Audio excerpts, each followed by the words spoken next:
हम सबके नेता आर्य चाचा जी, मंचा सिंह, हमारे गोपालपुर के लोकप्रिय विधायक साथी नफीस जी, पूर्व एमएलसी और साथी भाई राकेश गुड्डू जी, जिला पंचायत के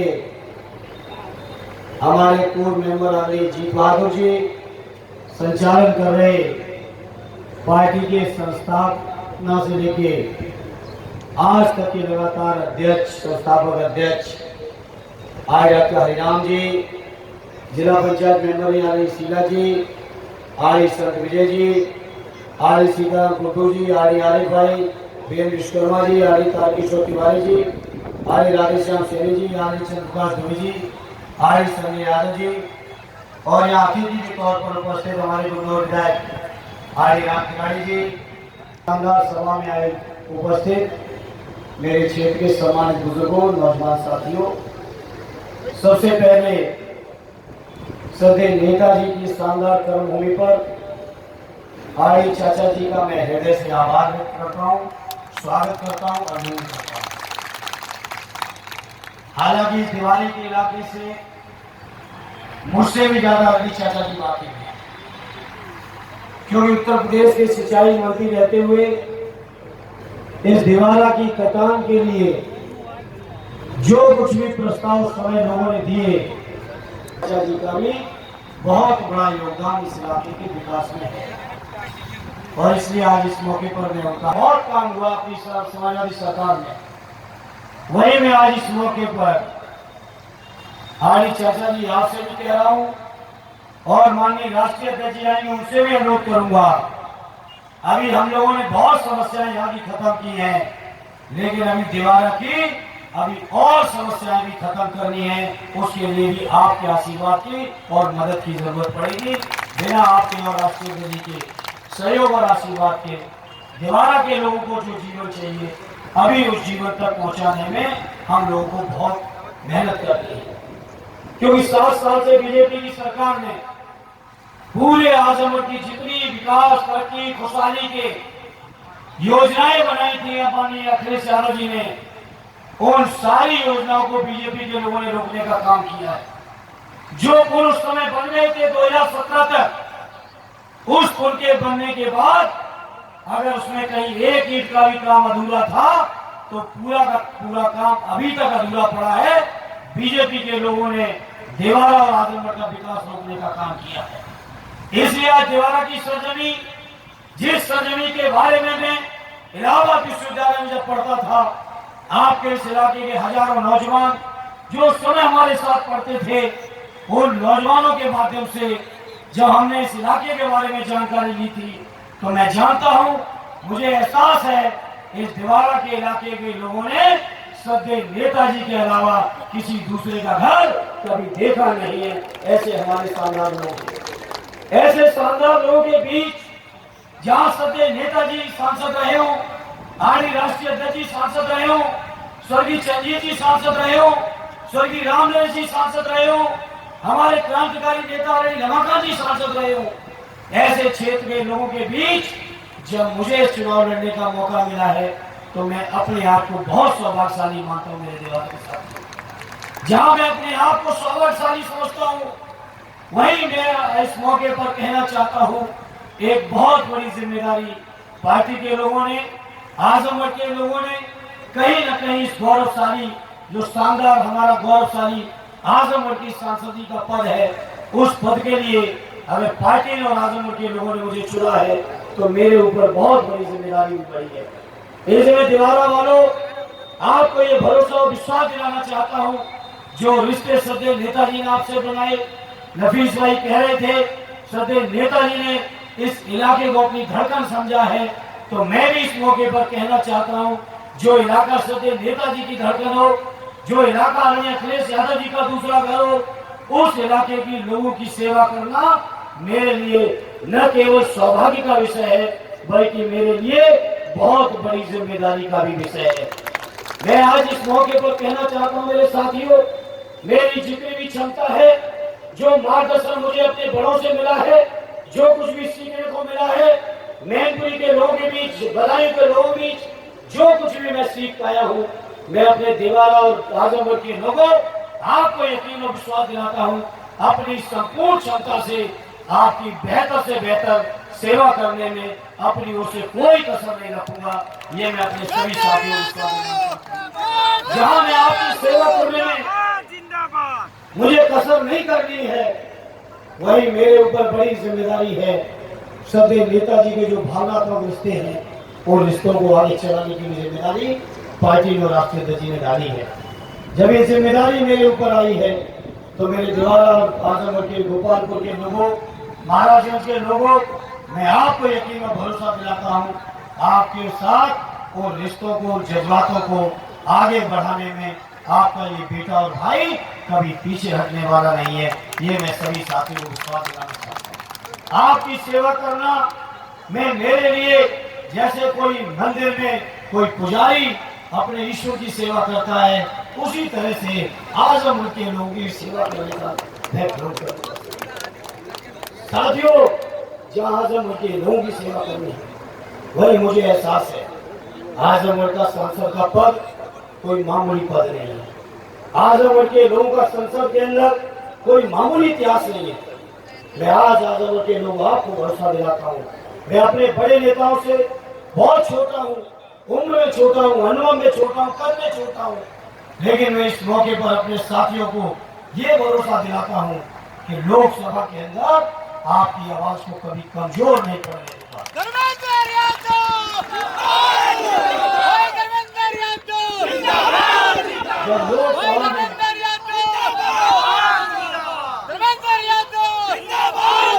जब लोकसभा में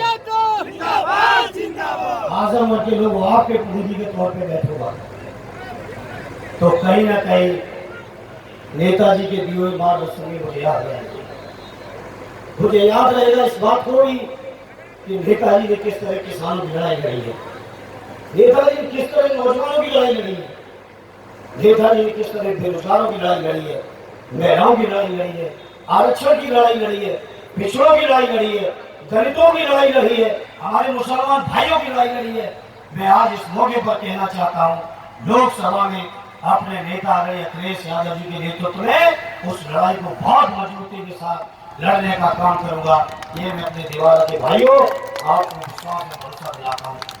मैं आपको ये भी विश्वास और भरोसा दिलाता हूँ, जिस तरह से उत्तर प्रदेश में चाहे सदैव नेताजी की सरकार रही हो, आज अखिलेश यादव जी की सरकार रही हो, आजमगढ़ का विकास कभी रुका नहीं है।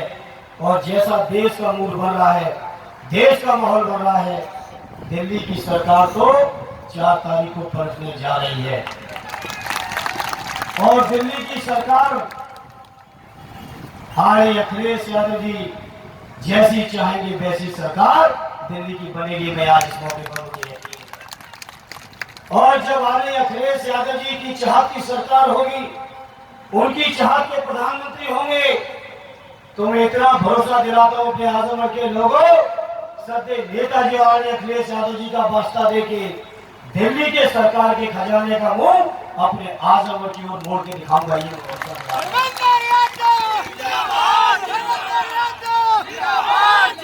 और जो साथी आए हैं, बदायूं के भी आए, बहुत से मैनपुरी के भी आए हैं, उन साथियों से चर्चा करना, जानकारी लेना। जब मैं मैनपुरी का सांसद था, सदैव नेताजी मुख्यमंत्री थे, बदायूं का सांसद था, अखिलेश यादव जी मुख्यमंत्री थे। दोनों ही सरकारों में चाचा जी बहुत महत्वपूर्ण मंत्रालयों के मंत्री रहे और चाचा जी को भी पता है, राष्ट्रीय अध्यक्ष जी को भी पता है और बदायूं और मैनपुरी के लोगों को भी पता है किस तरह से बदायूं और मैनपुरी के लिए योजनाएं लाने का हमने हर संभव प्रयास किया है, ये सभी को पता है। हमारे चाचा जी, जब हमारे राष्ट्रीय अध्यक्ष जी ने और आप सबने मिलकर मुझे आजमगढ़ की जनता की सेवा में भेजा है, मैं आज नहीं कहता आज हमारी पार्टी पोजीशन में नहीं है, लेकिन जब कभी भी पोजीशन में आएगी उत्तर प्रदेश और दिल्ली की सरकार में, मेरी तमन्ना है उस सरकार के बनने के बाद मेरे दीवारा के लोगों को बरसात में कभी बांध पे आने की जरूरत ना पड़े, बल्कि अपने घरों में रहकर वो अपने जीवन को बेहतर कर पाए। जो योजना हमारी चाचा जी ने अपने कार्यकाल में बनाई थी सिंचाई मंत्री के तौर पर। हमारे अखिलेश यादव जी ने रूपरेखा तैयार की थी, लेकिन सरकार डरने से वो चीज ठंडे बस्ते में चली गई। जब कभी समाजवादियों को मौका मिलेगा तो मेरे दिवाला के लोगों, आपको विश्वास दिलाता हूं, आप लोग अक्सर छोटे छोटे पुलों के लिए, रफ्तों के लिए परेशान होते हो। मेरी कोशिश होगी कि देवारा के एक भी घर के किसी व्यक्ति को बांध पे आने की जरूरत ना पड़े, ऐसी योजना बना के आप लोगों के विकास और तरक्की का मैं प्रयास करूंगा। वादा नहीं कर रहा हूं, क्योंकि आज तक मैंने एक भी वादा ऐसा नहीं किया क्षेत्र में जिसको पूरा नहीं किया।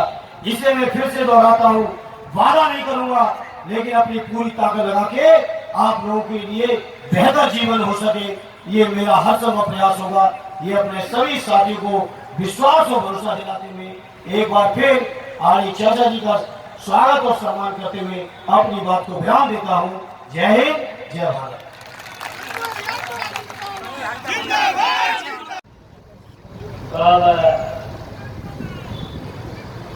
आप सब लोगों ने वैसे तो यहाँ जितने भी बैठे हुए हैं और यहाँ पर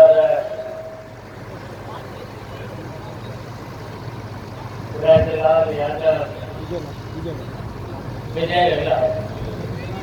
विजयलाल यादव जो लोकगीत, बहुत अच्छे लोकगीत गाते हैं, शायद उनको भी सुना होगा। लेट हो गए, नहीं मिलते सुना है, हम भी लेट हो गए। हमें टाइम से आना था, ज्यादा लेट होते तो 2:30 बजे आना था, लेकिन क्लियरेंस नहीं मिला। तो आज हमने तय किया हेलीकॉप्टर से नहीं चलेंगे, हेलीकॉप्टर से नहीं चलेंगे। आपको बहुत इंतजार करना पड़ा। आप तो शायद 12-1 बजे से यहाँ आ गए होंगे और हमारे सभी नेताओं का भाषण भी सुन लिया होगा और गाने भी बहुत कुछ सुन लिए होंगे। तो अब बोलने को तो कुछ बचा नहीं, सारी बातें यहाँ पर हो गई हैं। मुझे तो लग नहीं रहा कोई बात बची है। नसीर साहब ने और नसीर साहब के साथ साथ गुड्डू ने, धर्मेंद्र ने और सभी साथियों ने बहुत कुछ बोल दिया होगा और आप भी सुनते सुनते अब थक गए होंगे। तो इसलिए मैं बहुत कुछ नहीं, संक्षेप में ही बात करेंगे। और संक्षेप में मुझे बात करनी है कि यहाँ पर जो चुनाव 25 तारीख को जो आपको वोट करना है, और ये वोट इसलिए करना है, जैसे भारतीय जनता पार्टी जो बहुत बड़ी बेईमान है और बेईमानी के साथ साथ बड़ी षड्यंत्रकारी भी पार्टी है और षड्यंत्र इतना षड्यंत्र करती है और पूरा झूठ बोलती है और झूठ बोलने के साथ साथ बहुत बड़ी भ्रष्ट पार्टी भी अब तो साबित हो गया। और ये भारतीय जनता पार्टी को अब 25 तारीख को शादी का बटन इतना दबाना है जब पश्चिम से लेकर के पहले चक्र, दूसरा चक्र, तीसरा चक्र, चौथा चक्र पश्चिम से, अब पश्चिम से तो लहर आई गई है। अब इस लहर को तूफान में आप लोगों को बदलना है।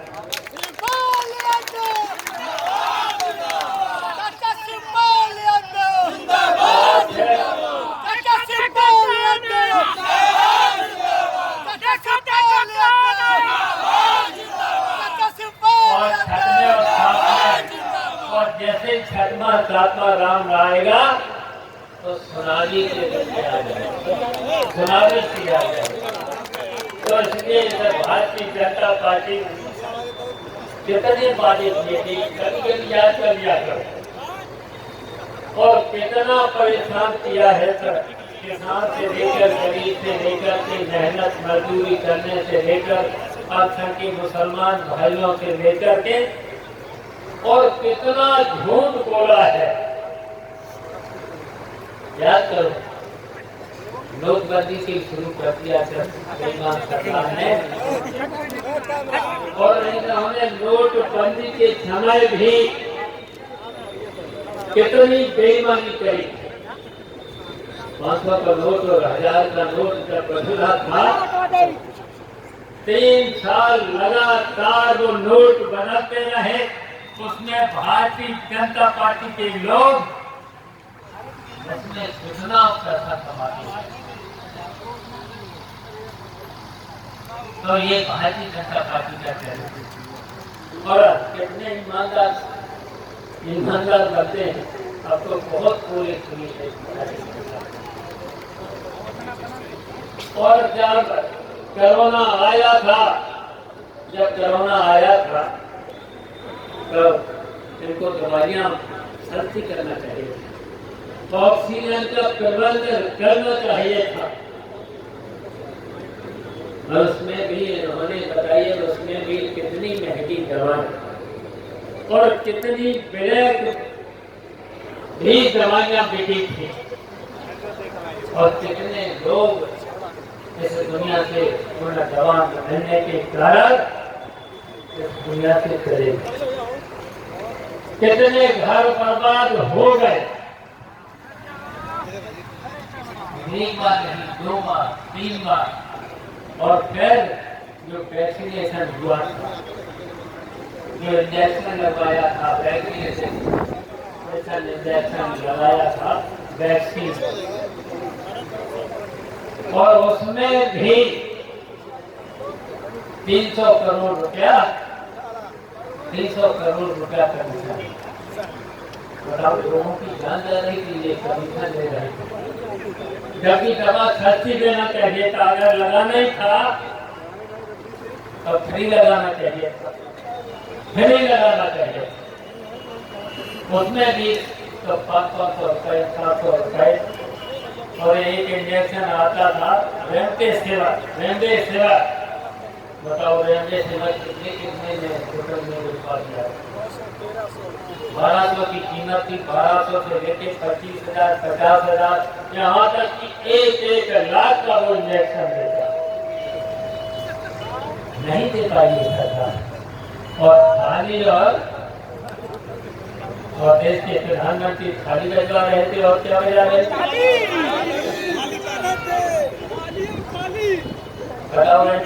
अच्छा, कोरोना की बीमारी जाती है दवा से जाती। तो ये बड़ी षड्यंत्रकारी सरकार, षड्यंत्रकारी लोग हैं भारतीय जनता पार्टी के लोग। अब बेईमानी से चुनाव जीते भी हैं, सही है। बेईमानी से भी धर्मेंद्र को भी पिछले बार बेईमानी से हराया, और अभी खम्बर से लेके, बदायूं से लेकर के, मैनपुरी से लेकर के, बताओ, अधिकारियों के बल पर, पुलिस के बल पर। हम तो कहेंगे पुलिस और अधिकारियों के जो बेईमानी करने की कोशिश करी है, उनके लाल कलम से डायरी को जरूर लिख लेना,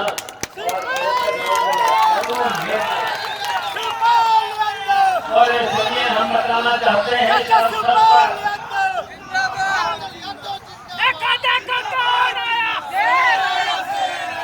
और इसलिए अब रेड कार्ड चलेगा, पीला कार्ड चलेगा, और ऐसे करना बिल्कुल नहीं।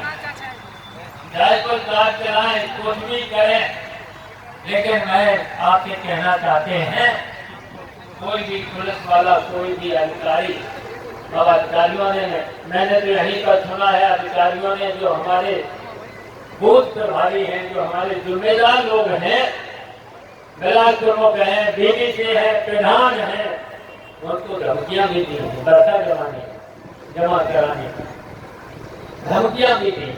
डरना नहीं है, बेईमान अधिकारियों से डरना नहीं, बेईमान सरकार से डरने की जरूरत नहीं है।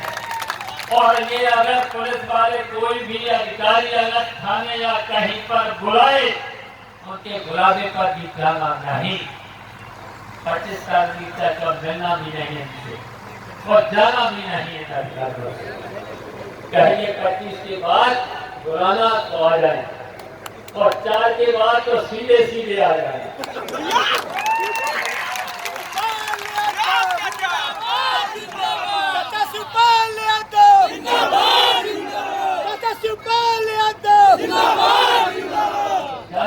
तो ये सरकार जाएगी और इंडिया गठबंधन की सरकार बनेगी।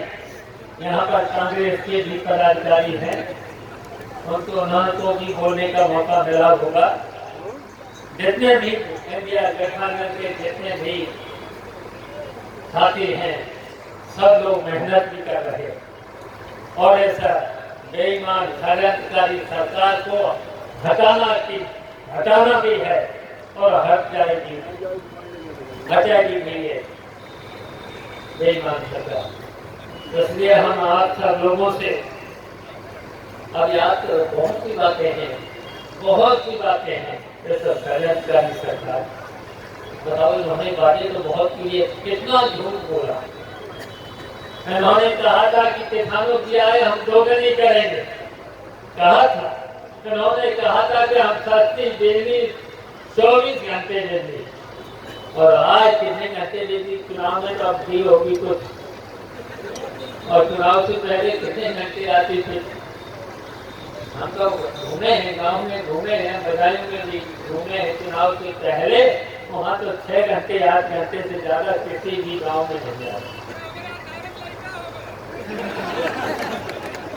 और आज यहाँ भी नहीं आती होगी, जबकि बिजली मंत्री पड़ोस का बहुत देगा, बिजली भी नहीं दे पा रहे। और जबकि बिजली कमी नहीं है, और बिजली की कमी इसलिए नहीं है, अखिलेश यादव जब मुख्यमंत्री थे इतनी बिजली की यूनिट लगा दी थी, बिजली सरप्लस है। और ये पूरे हिंदुस्तान में सबसे महंगी बिजली आज उत्तर प्रदेश। बताओ प्रधानमंत्री कहाँ से?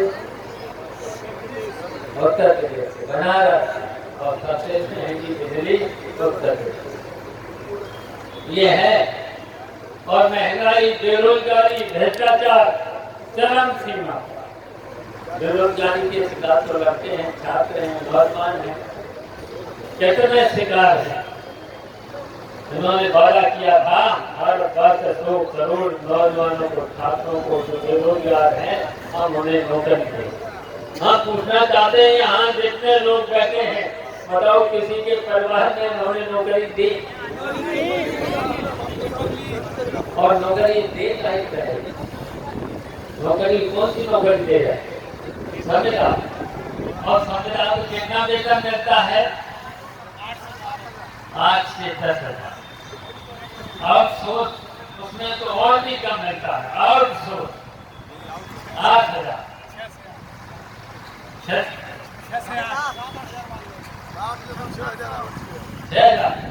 और कमीशन देते हैं। कंपनी देती है उसने और कमीशन दे दिया, जैसे 8,000 साढ़े 8,000। तो बताइए, उन्होंने कहा था कि उत्तर प्रदेश के मुख्यमंत्री ने भी कहा था हम हर वर्ष भर्ती करेंगे, हर विभाग में हम जगह निकालेंगे। जगह तो निकालिए और 2-2 हजार रुपया जरूर कमा के 2-2 हजार जमा करा के छात्रों से कितनी बार? एक बार नहीं, 11 बार, और 11 से ज्यादा भी हो सकता है। लड़कों से पैसे 2-2 हजार कितने लड़कों ने फार्म भरा, सबसे जमा करा। परीक्षा हुई और घर पे नहीं आ पाए और खर्चा नहीं हो गया। और अभी तक 11 बार परीक्षाएं हुई, बताओ 11 बार खर्चा नहीं। बताओ इससे बिना सरकार का हो सकती, अभी तक उन्हें पकड़ नहीं पाया। और यहीं तक नहीं, तो भारतीय जनता पार्टी ने के सरकार ने अपने मित्रों को, बताओ अपने जो हैं उनकी पथ नेत्र, उनको जो देश की संपत्तियां, जो मुनाफे में थी सरकारी संपत्तियां, मतलब उनको निजीकरण, और तो स्वास्थ्य विभाग और शिक्षा विभाग, इसका भी निजीकरण करने का रहा था। बताओ नौकरी के लिए कहाँ से है, तो कोई कंपनियां तो देंगी, फिर कंपनियां क्या शोषण नहीं करें जो अभी सरकारी नौकरी मिलती थी। तो बताओ ये सरकार कर रही है। और अभी तो इलेक्ट्रॉनिक बॉन्ड के माध्यम से कितना चंदा लिया, कितना चंदा लिया बताइए, बहुत चंदा लिया। और कितना पूंजीपतियों का 16 लाख करोड़ रुपया इन्होंने अपने मित्रों का माफ किया। और कितनी रिश्वत ली है उसकी, शायद 10,000 करोड़ रुपया से ज्यादा ही ले लिया। अब पता पोल खुले दिए थी, अभी तो बहुत, इतना तो शायद इससे तो बहुत ज्यादा होगा। इतनी बेईमानी ये सरकार है भारतीय जनता पार्टी, इतने में तो पूरे उत्तर प्रदेश के किसानों के, गरीबों के, सभी के कर्जे माफ हो सकते हैं। इतने इन्होंने जो इतना पूरी बच्चियों का कर्जा माफ किया, तो ये सरकार, तो इसलिए बिजली दे नहीं रही, नौकरी दे नहीं रही, और सबका अच्छा परेशानियां पैदा कर रहे। बताइए विपक्ष के लोगों को झूठे केसों में, बताओ मुख्यमंत्री कभी जेल जाते हैं, बताओ इनसे करा के तो बताओ भेज दिया को दिल्ली के मुख्यमंत्री केजरीवाल को, तुरंत को झारखंड के बताइए तुरंत को भेज दिया। तो ऐसे मुख्यमंत्रियों के साथ साथ बताओ आजम खान 10 बार के विधायक, 2 बार के MP, और झूठे मुकदमों इरफान सोलंकी कानपुर के जेल में, रमाकांत यादव आजमगढ़ के झूठे केसों में जेल। ऐसे कितने लोग, और कितने लोगों को, झूठे लोगों के टांग में गोली कितने लोगों के मरवाई, टांग में गोली। 25 तारीख को वोट की चोट करेंगे। और कितने गरीब लोगों के, निर्दोष लोगों के घरों पर बुलडोजर चल रहा। बताओ कहीं एक परिवार में कहीं एक कोई निकल जाए तो उसके नाम भी मकान नहीं है, तो उसका बुलडोजर मकान पूरा पूरा मकान सब बुलडोजर चल जाए। बताइए कैसे मकान बनता है। और फिर अब बात कहाँ आ रही, और ये भारतीय जनता पार्टी के परिवार के कभी कभी परिवार आप इनके परिवार ही नहीं तो क्या करो,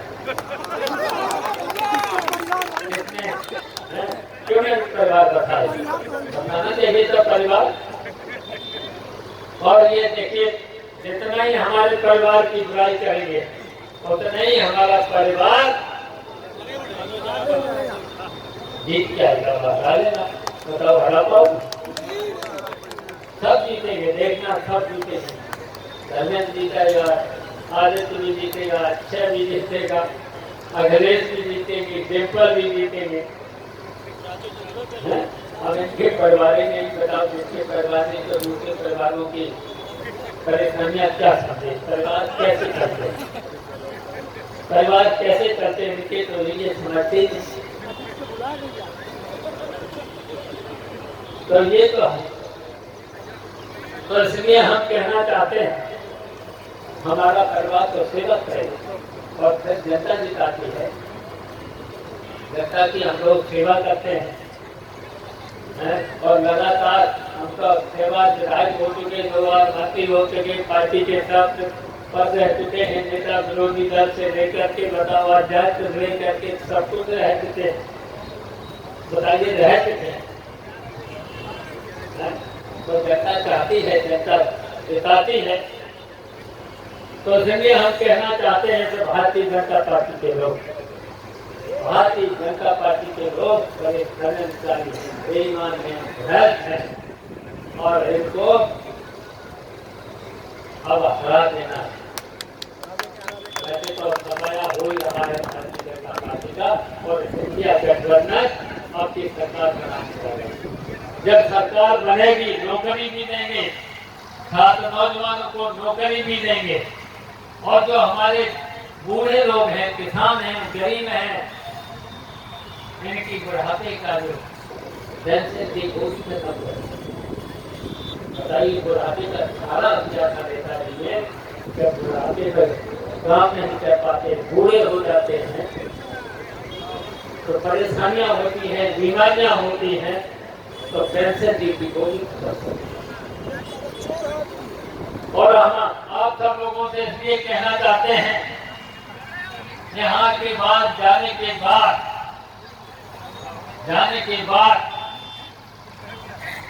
गली गली मोहल्ले मोहल्ले दरवाजे दरवाजे आपको मेहनत करना है और वोट मांगना है। क्योंकि प्रत्याशी और हम लोग घर घर नहीं पहुंच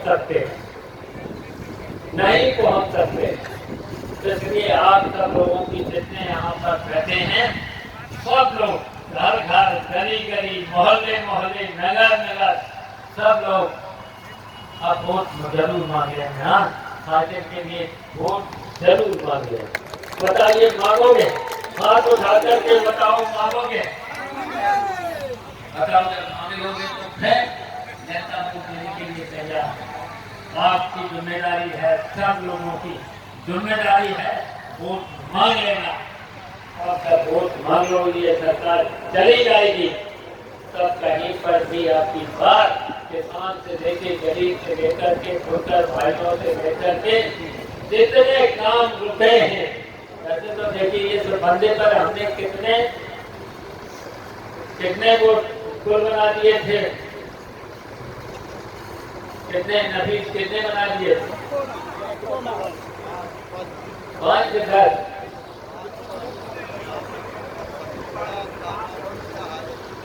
और जो पुल दिया था घाघरा का, सबसे उत्तर प्रदेश में सबसे बड़ा पुल हाजीपुर तो उधर कौन सा है, एक तरफ पर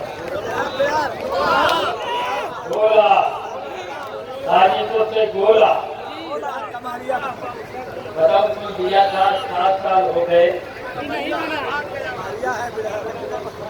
वो तो घर है अम्बेडकर नगर में। कितने पुल दिए और इन्होंने एक पुल नहीं बना पाया। और हम जब पीडब्ल्यूडी मंत्री थे, क्षेत्र निगम निर्माण निगम हमारे पास था, ऐसे बड़े पुल एक साल में 100 बना के देते। 100 बार बाकी रहे तो कितने पुल बने होंगे? अब कोई पुल बचा नहीं, बहुत कम पुल बचे होंगे, बड़े बड़े पुल। आज 900 पुल मैंने बनाए, आज 900। ये 7 साल में एक पुल नहीं बना पाए। बताओ कहेंगे, बताइए देश को कैसे, देश को विकसित करेंगे? बताओ विकसित तो नहीं कर पाए। प्रधानों की जो पैसे थे दे के उसमें और खर्च कर दिया अपना। प्रधानों से पैसा दिया, बताओ किससे यात्रा निकली और प्रधानों को जो हर गांव से कितनी परेशानियां दी और प्रधानों से बहुत कुछ काम करा लिए, उनका पेमेंट भी नहीं किया। तो बताओ प्रधानों को आपको समझ लेना चाहिए कि बेकाम सरकार है कि नहीं। और धमकी होते रहे बस्ता जमान, अब बस्ता जमा नहीं कराएंगे, इनका भारतीय जनता पार्टी का पत्ता साफ करना है।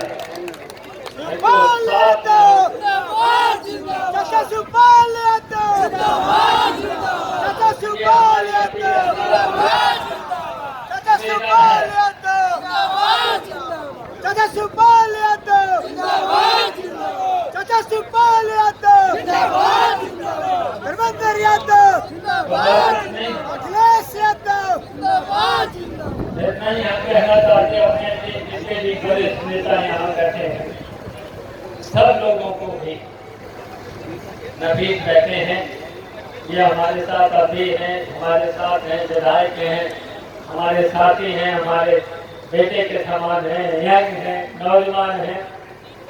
तो ये इस तरीके से राम खिलाड़ी से लेकर सब विधायक बैठे हैं,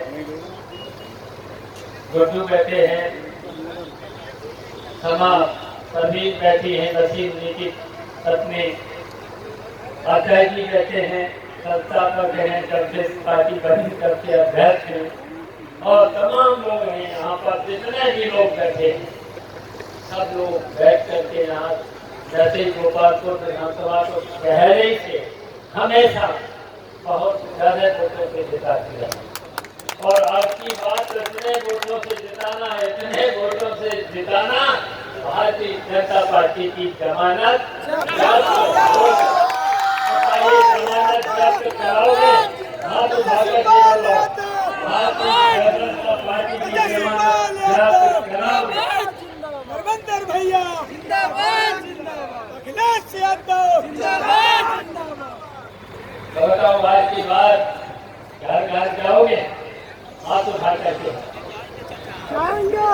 तो बताओ अब 3 बार हाथ उठा तो तिरवाचा हो गया, तिरवाचा में कोई झूठ नहीं बोलता।